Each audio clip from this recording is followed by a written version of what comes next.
We all want to live in a clean and healthy environment. We do our best to keep our homes, our cities and our planet clean. One way to achieve this is the circular economy.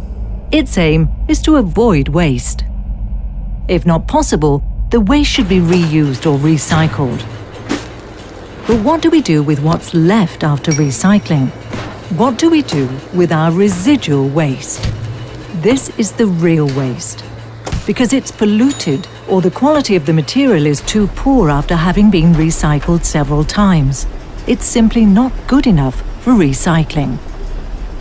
Although recycling has been increasing steadily, the average European family still produces about 10 kilos of residual waste every week.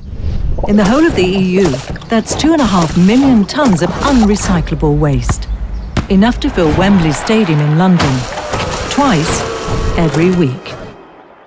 But rather than upsetting the football fans, we can use the waste as a valuable resource to produce affordable, clean, local energy.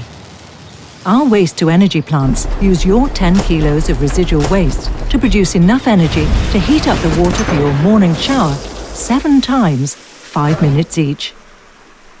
Or to charge your laptop 3 hours per day for 2 months. How's that for a win-win situation? Producing low-carbon energy from waste also helps to have cleaner air in our cities. Cities like Rotterdam, where a waste-to-energy plant produces steam and distributes it to nearby industry via pipeline, reducing its carbon dioxide emissions by 200,000 tonnes each year. It would take a forest the size of Paris to provide the same benefits. Producing energy from local sources like waste is a great way to reduce our dependency on fossil fuels.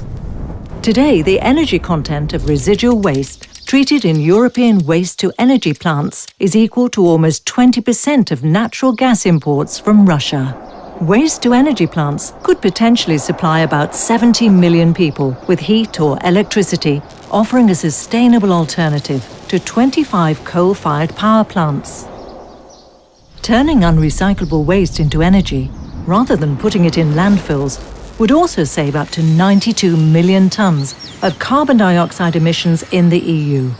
Almost 8% of what the EU still has to save to achieve its 2030 greenhouse gas emission targets.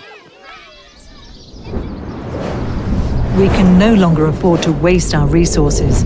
That's why waste-to-energy is an essential and complementary part of a sustainable circular economy. If you want to know more, please contact SEWEB.